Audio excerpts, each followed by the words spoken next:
Covid vaccine પછી અથવા corona પછી થાક લાગે, બ્રેઇન ફોગ થાય અને હાર્ટના ઇસ્યુ આવે. આવું કેમ થાય છે?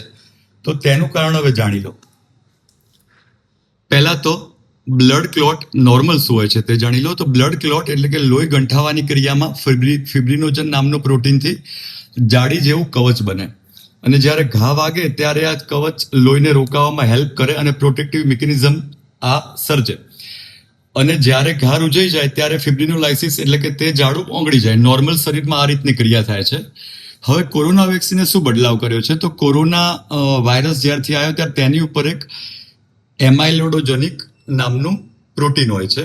આ કોરોના વાયરસ છે જેની પર આ સ્પાઇક પ્રોટીન છે અને સ્પાઇક પ્રોટીન જે છે તે એવું બનાવે છે એમિલાઇડોજેનિક નામનું પ્રોટીન બનાવે છે. હવે આ પ્રોટીન જે છે ઈંટ જેવું સખત ઢગલો બનાવી દે છે લોહીની નાની નળીઓમાં. તેને એમાઇલોઇડ કહેવાય છે. હવે એક્ઝેક્ટલી શું થાય છે? જ્યારે ફિબ્રિનોજન નામનું પ્રોટીન આ સ્પાઇક પ્રોટીનના કોન્ટેક્ટમાં આવે છે. ફિબ્રિનોજન આપણા લોહીમાં નોર્મલ હોતું પ્રોટીન છે જે મિકેનિઝમ આપણા લોહીમાં રક્ષણ માટે છે. સ્પાઇક પ્રોટીન આ કોરોના વાયરસે કાં તો વેક્સિને આપેલું પ્રોટીન છે. આ બંને ભેગા થાય છે ત્યારે જ્યારે ફિબ્રિનોજન આ સ્પાઇક પ્રોટીનને મળે છે ત્યારે એમાઇલોઇડ ક્લોટ બને છે જે ના ઓગળે એવો ક્લોટ હોય છે.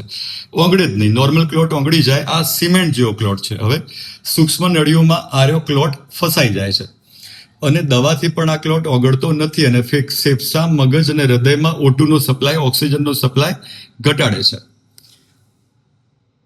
હવે COVID-19માં જોડે શું સંબંધ છે?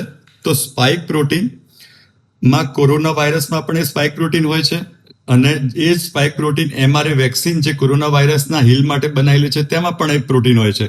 હવે એ પ્રોટીન એમાઇલોઇડ ક્લોટ બનાવે છે. બંનેમાં બની શકે છે. અને સામાન્ય ક્લોટ ઘઉંના લોટ જેવો પાણીમાં ઓગળેવો હોય છે, જ્યારે એમાઇલોઇડ ક્લોટ જે કોરોના વેક્સિન અને કોરોના વાયરસ પોતે પણ શરીરમાં બનાવી શકે છે તે સિમેન્ટ જેવો હોય છે, ક્યારેય ના ઓગળે. હવે કોરોના સાથે શું સંબંધ છે? તો થાક લાગવો, બ્રેઇન ફોગ, બ્રેઇન કન્ફ્યુઝન થવું અને હાર્ટના ઇસ્યુ થવા.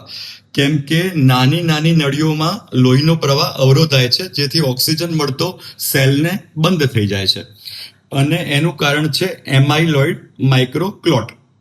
બસ, તો આજના વિડીયોમાં આટલું જ છે. કોરોનામાં થાક લાગવાનું કારણ આપણે આજના વિડીયોમાં જોયું. નેક્સ્ટ વિડીયોમાં હજી ઘણા બધા ફેક્ટ આપણે જોઈશું. ચલો, જય હિન્દ, ધન્યવાદ.